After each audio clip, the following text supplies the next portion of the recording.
The Robert Morris Colonials have a head coach and a good one in Chandler McCabe. We're going to talk about what it means to build at Robert Morris, how she got here, her arc, and big picture about the world of women's college basketball right now. Locked On Women's Basketball starts now.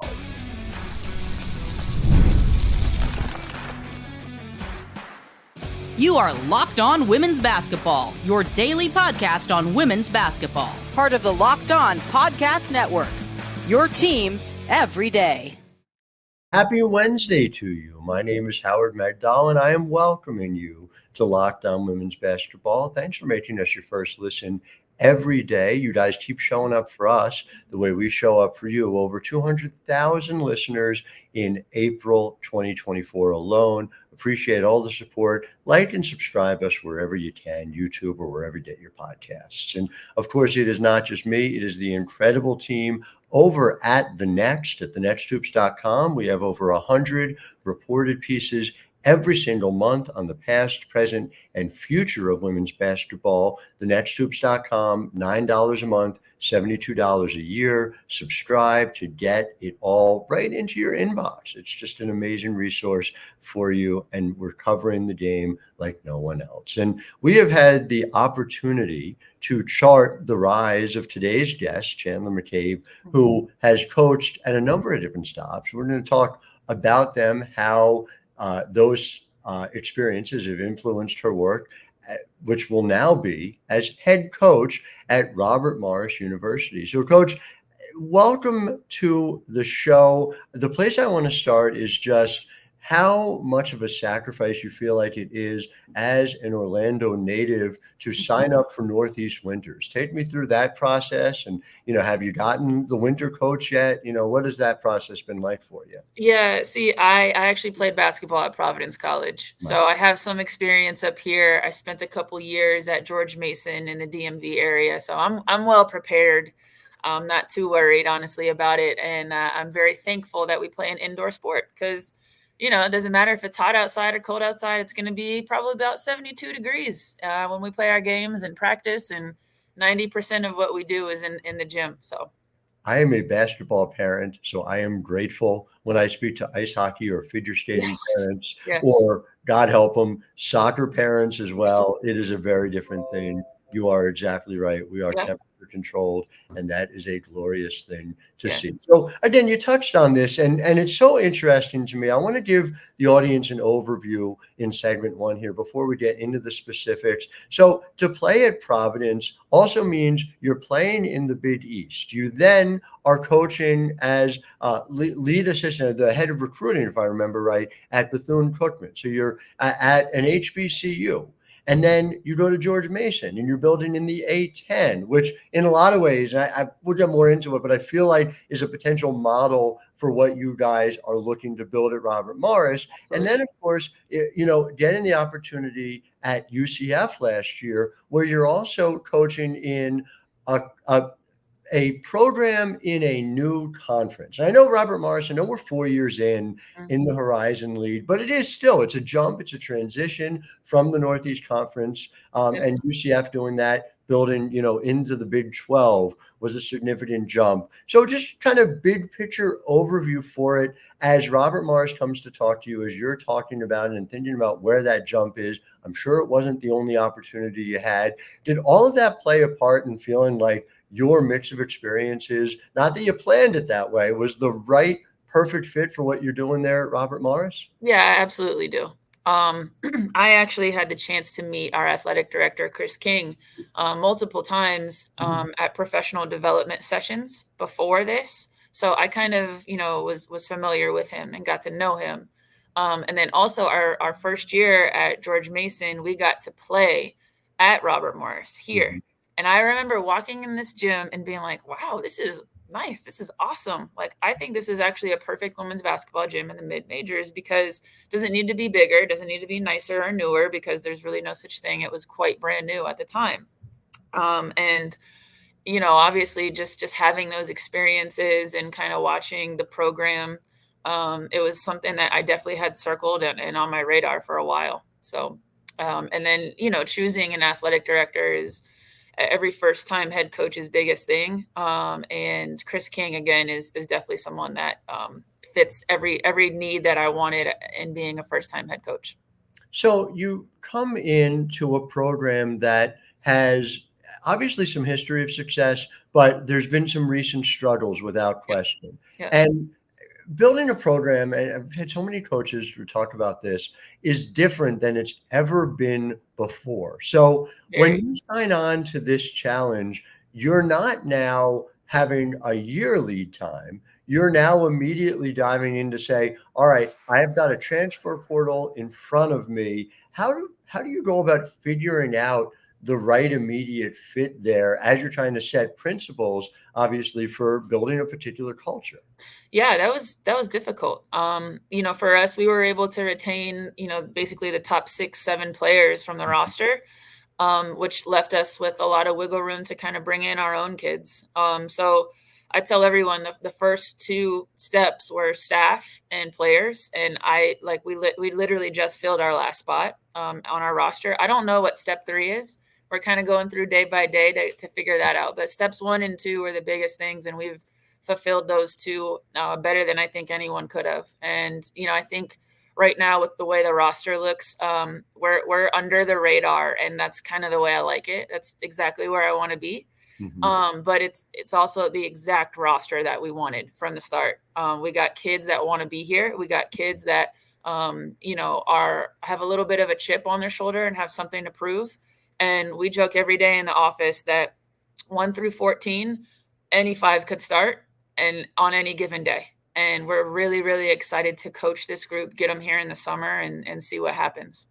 What is that conversation like when it comes to retention? We hear about it a lot. Frankly, that's more success than a lot of coaches have had, even with their own players, let alone to come in new. Take us inside that room.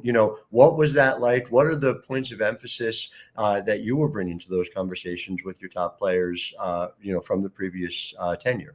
Yeah, it was a bit of a difficult conversation. To be honest with you, most of the team wanted to stay. Mm-hmm. There was one player that had already been in the portal and did want to leave. And, I had a really good conversation with her, like, hey, this is what you want. We want to help you get to be where you want to be happy. And she was relieved to hear me say that, truthfully. But with the others, I'm a big believer in do what's right and do it the right way. I think that this profession can sometimes, in my opinion, need a bit of a makeover. And I want to hopefully prove, my thought process right and doing things the right way when it comes to dealing with 18 to 22-year-old young women. And we did have to let a few go. And I truthfully, to this day, believe that it was what was best for each individual in this program. Mm-hmm. They all have homes now, and they're all going to be happier where they're going to be. And each person that we stayed, or had to get into the transfer portal, those discussions weren't easy. It was like, hey, well, let's just talk about what you want. And if those things didn't add up or didn't match what was best for the program, then we had them move forward, and we were helping them every step along the way to get to where they wanted to be, to the right program, to get to their needs and their wants and their desires. So, but as far as retaining them, it was a pretty simple conversation. Most of them wanted to come back. And so it was just like, hey, tell me what you want. Mm-hmm. And I told every single one of the players returning, I said, I cannot and I will not promise you playing time, regardless if you started, regardless if you scored, double digits. But I can promise you 2 things. I will promise you that you are going to be a better human being and a better basketball player by the time you leave next year or whenever they were to graduate. And those are the promises that will make every single player in this program. But playing time is going to be earned. So each player that I met with individually, it was great conversations. We're all on the same page, and we're looking forward to doing, have one common goal. So when you look at 1 through 14, what does that make? How many players did you ultimately get out of the transfer portal? Yep, we got 6 transfer portal kids. So one actually, it was a unique scenario, and I'll be very transparent. So mm-hmm. I had that conversation with her. She wanted to stay. And then a week later, she said, hey, coach, I'm sorry. I've been talking to a lot of people, and I want to get closer to home. And so mm-hmm. It was a tough conversation because we wanted to keep her. Sure. And about a month later, I just checked in, as I did with everyone in the portal, periodic check-ins. And she was like, yeah, coach, this, that, and the third. And I was like, well, are you open to coming back? Like, I'm not a prideful person at all. Sure. And she was like, yeah, kind of, like, let me, talk to a couple of people. And we had some really good, open, honest conversations, and we got her back. So I don't know if that counts as a portal kid. So I'm going to say only 6, but Sure. including her would be 7. I think that's fair. And I want to get into the details of who those players are and how they fit into what you're doing. Again, just as a point of personal privilege here, like, it's striking to me that you're having just these good faith conversations. And it seems to me that a lot of people are kind of stuck in the old way of thinking about the transfer portal as almost like a relationship breakup instead of everyone trying to find the right fit. So it's the way people are going to have to be thinking about it. It's real interesting to me. And I want to talk about the newest Colonials and how they fit as well, and that side of it in segment 2. So be much more with Chandler McCabe, head coach at Robert Morris, after this. But first, Locked On Women's Basketball is brought to you by Game Time. And look, Game Time is one of obviously several ticket apps. Here's why it stands out to me, why I think you need to go download it today. It's not just a ticket marketplace that tells you, oh, you can buy this ticket for this amount. It does a lot of the work for you. The discounts go down the closer you get to game time. If you're looking for a last minute opportunity, I live with a basketball junkie of a daughter who is always eager to get out to a game. Sometimes her schedule opens up late, right? And so we find an opportunity to go out and catch a game. But she is also very particular about what she sees, where she wants to see it. And Game Time offers this opportunity to view the court from your seat. So she can put herself in the seat there. I can get the okay from my daughter, and I can make her happy, which is, of course, the only thing every father should be striving for. So download the Game Time app, create an account, and use the code LOCKEDONNHL for $20 off your first purchase. Terms apply. Again, create an account and redeem code LOCKEDONNHL for $20 off. Download Game Time today. Last minute tickets, lowest price, guaranteed. Locked On Women's Basketball is also brought to you by Miracle Sheets, Miracle Made Sheets. And that same daughter, I ran into her a couple of months ago in the hallway in the middle of the night, 1:45. This is before Miracle. Daddy, it's too hot in this house. Why? Because temperature controls our ability to sleep. And so it's a very big deal that Miracle Made uses technology inspired by NASA, silver-infused fabrics, temperature-regulating bedding. You can sleep at the perfect temperature all night long. We've been doing that for quite a while now. The visuals of it, the aesthetics, very important to my wife, who absolutely loves how they look in our bedroom. I can't recommend them enough. Go to trymiracle.com/locked on. Again, trymiracle.com/locked on to try Miracle Made Sheets today. We have a special deal for you. If you use our code locked on, that's LOCKEDON at checkout, you'll get 3 free towels and save an extra 20%.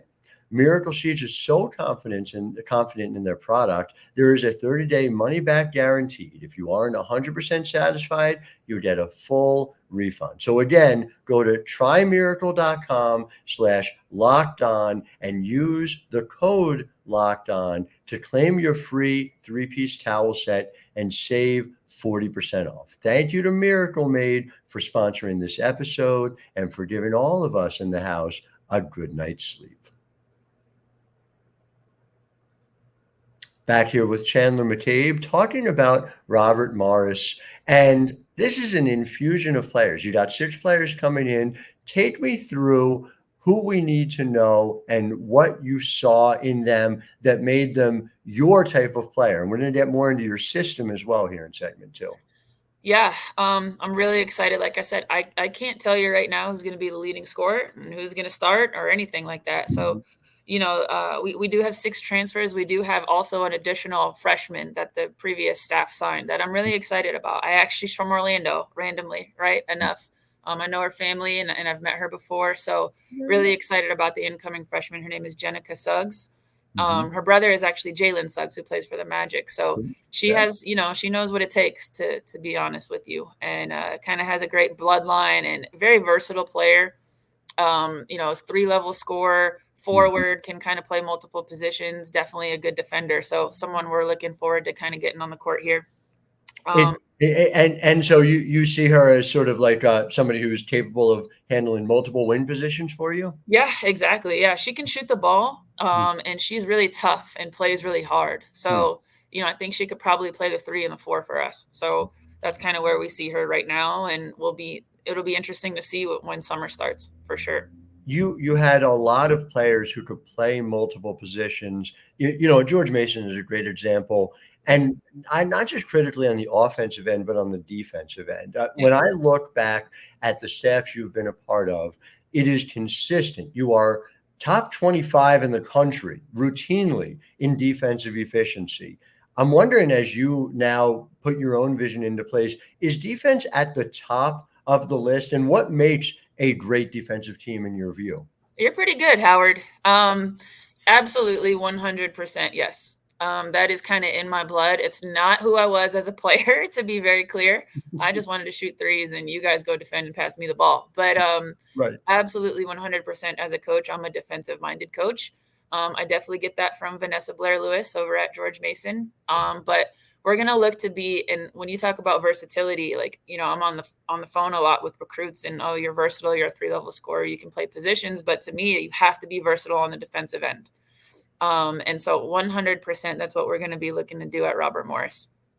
Are you annoyed that now there is a green light for bigs to shoot threes? It wasn't. I mean, you had the opportunity and you made your share at Providence, but you feel like you were a little bit ahead of your time to now. You could probably take 5 or 6 a game, and that would fit within a lot of systems. That's funny. I wouldn't say annoyed. I think at my time, which was way back in the day, the stretch 4 wasn't necessarily as popular, but it is the position that I played. They allowed me to shoot. I got to give props out to Shauna Green, the head coach at Illinois. She was our assistant at Providence, but we would play horse after practice almost every day, and it was 50-50. I mean, that lady can play a little bit. She could shoot it. So I wouldn't say annoyed, but I would definitely say, if I were playing today, I think I'd be able to shoot a little bit more. I think you're right, Howard.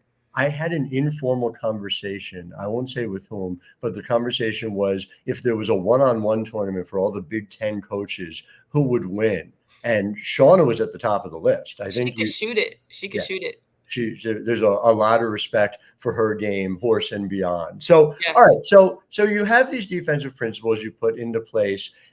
It's hard to implement those right away, and you're coming off of obviously a season at Robert Morris that, let's not sugarcoat it, was difficult. 4-24 is 4-24. The defense was not obviously where you'd want it to be. As you kind of set goals, are you looking to hit some things numerically? Are you looking at it from an analytics perspective? Like, how do you go about, like, for instance, just to sort of give the range of it, Robert Morris was 295th in defensive efficiency last year. What's a reasonable goal for you to hit? Is it something that you've set? Yeah, we haven't looked at the numbers necessarily to say, hey, we want to be this or that. I would definitely think on the defensive end to go from last to middle of the pack and everything is a realistic goal, but that's not necessarily, I think that's a realistic goal. That's not necessarily who I am. I want to be the best at everything that we do. Shoot, I'm telling you right now, I want to win the conference next year. Yeah. And that's going to be a really difficult task. These players know that. Every single one of them that came here is bought into that and returned. They all want to do the same thing. So we haven't necessarily said, hey, we were 290th in defensive efficiency. We want to be, but I would guarantee that we will be a lot better defensively this year than we were last year. I have no doubt about it. I'm so eager to see it. Well, I do want to talk to you about the Horizon League and big picture goals. And obviously it's been a duopoly for a long time. So we'll be back in segment 3 talking about the long-term arc at Robert Morris. Chandler McCabe, delighted to be chatting with you. I'm Howard Megdal. You're listening to Locked On Women's Basketball. Locked On Women's Basketball is brought to you by BetterHelp. And BetterHelp offers the opportunity for people who need to talk through their problems, their concerns, their everyday to better strategize using therapy. BetterHelp is here, and they're able to do it in some ways that work best with your schedule. It is entirely online. It's convenient, it's flexible. You just fill out a brief questionnaire, you get matched with a licensed therapist, and if you don't like that therapist, you can switch at any time for no additional charge. We have friends, we have families, we have our own ability to think things through, but sometimes that outside voice is so helpful to be able to understand and make strategies and plans for the way to work through your day-to-day life. So visit BetterHelp.com/LockedOnNBA today to get 10% off your first month. That's BetterHelp, HELP.com/LockedOnNBA. BetterHelp. Back here in segment 3 with Chandler McCabe, and you talked about winning the Horizon League, and a lot of our listeners know, but for those who don't, this is an extremely good, difficult conference. And Green Bay is obviously tough and won this year. Cleveland State is, I mean, just a really, really difficult matchup before you even get into the fact that they are bringing back the conference player of the year, I believe, from the year before, as well. Again, Destiny Leo aside, up and down this conference, you have these matchups that are challenging. What do you think is the key to specifically winning in the Horizon? Yeah, I think the key is just to be competitive every possession, both offensively and defensively. You talk about those two teams that are in the tops of the league, and we have done some evaluations on both of those teams where, man, Green Bay can, fill the ball up. They're bigger wings. So like you said, my strategy isn't to necessarily get bigger wings because they have them. It's to get players that can defend the bigger wings. Mm-hmm. And then, Cleveland State is notoriously known for playing a really tough 2-3. So we had to bring in some shooters. I mean, Wright State lit the rims on fire when they played them and beat them. So those are just some things to compete with the top couple of teams in the conference, but not to put anything past the Purdue Fort Waynes and the Wright States. And, this conference from top to bottom is extremely competitive, and a couple of new coaches that are really, really good and well-respected. So yeah, I mean, I think that every single game that's on our schedule, the goal is to be competitive. Mm-hmm. So put us in a position to win. And that's on us. That's on us as a staff. Is if it's a single digit win, then we have to be good enough as a staff to be able to pull those wins out and put our players in the positions to make plays for us to get a W instead of an L. So that's how you view it. In other words, that if it's a close game, I'm just generally speaking, that's on coaching. That you can't coach a 30-point win or a 30-point loss, but that's at the margins. That's where you think it ultimately tells. Yeah, I do. We're not out there making plays or, putting the ball in the hole or getting defensive stops, but if we're putting them in the correct positions, that's all we can do as coaches. And I do believe that. I mean, we have quarters in women's basketball where we can go 2 for 1 4 times a game, where we have baseline out of bounds, sideline out of bounds opportunities where if we're cutting, 2 to 8 points off a game because we can control quarters, both on the offensive and defensive end, or we're picking up 8 to, 10 points a game on blob or slob offense or defense, then yeah, I mean, we should be able to be competitive. So those are things that us as a staff are really analyzing and looking into and making sure that we can, like you said, putting our players in the best position to win these games. You have talked about the work you've done under Vanessa Blair Lewis. And again, the types of leaps that we're talking about here today, where people might say, oh, that's so big, so fast. Those are the kinds of things you did. At George Mason, they hadn't had a winning season in 17 years. And then George Mason turns into a contender. Bethune-Cookman is a consistent winner in the MEAC for you guys, working together. When you think about what you want Robert Morris to look like 3 to 5 years from now, is it consistently winning the Horizon, getting to the tournament? And, again, we could talk all day about how the NCAA undervalues mid-majors when it comes tournament time, but going in and being in like a Florida Gulf Coast University scenario where you're an 11-12 seed and you go and surprise everyone except for the people who actually pay attention. I mean, is that where this program should get to? 100%. I don't think there's a reason not to. We have incredible facilities. We're tops of the conference with everything, statistically and categorically, when it comes to like a women's basketball program. The Horizon League is like, we've been talking about it this whole time, how incredible the league is. And, I think that Green Bay had a 12 seed or could potentially have been a 12 seed at some point last year. Yeah. So, that's what our commissioner is looking for, is to do that to where we're, one of those good mid-major conferences and we can get an 11-12 seed and compete in the NCAA tournament 100%. I don't see why, any school in that conference that's not what their goal is. And that's definitely what we're looking to do here at Robert Morris. So then let's talk about the flip side of that, which is scheduling to get you there in the non-conference.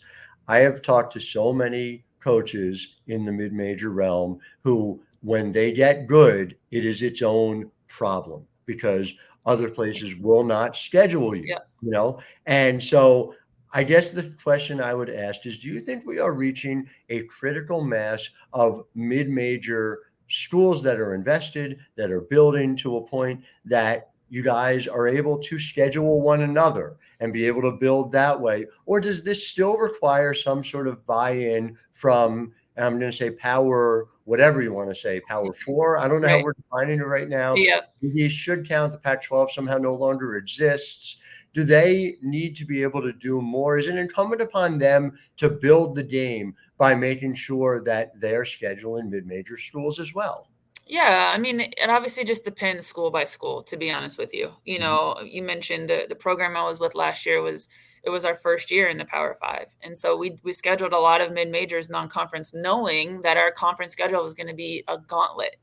And so, you're looking at, it just depends from school to school. But I do think that we're going to, we're on a Power 4 schedule this year. We're going to plan to do that every single year. Absolutely. And in my, experience, most Power 4s are going to have multiple mid-major teams on their schedule in the non-conference because they know that their schedule in their conference is going to be so crazy. Right.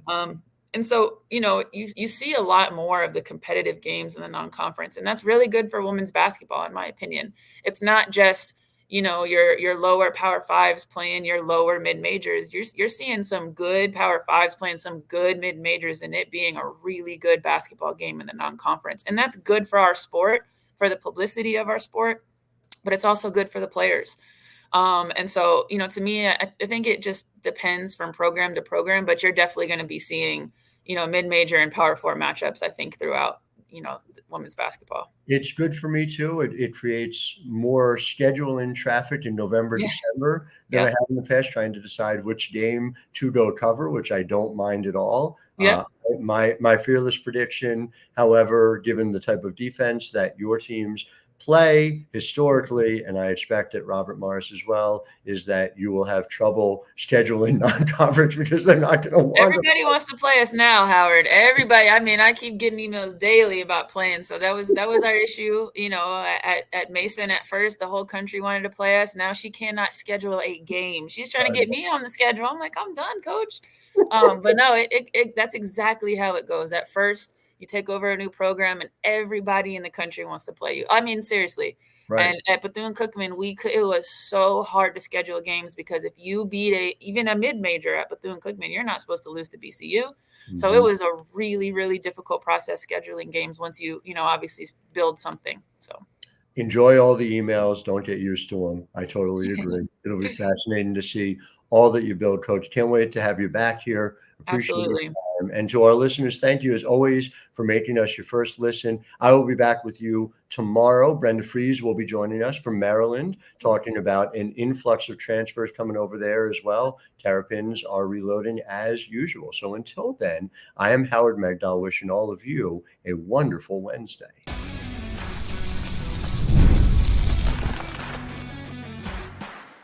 You are Locked On Women's Basketball, your daily podcast on women's basketball. Part of the Locked On Podcast Network. Your team every day.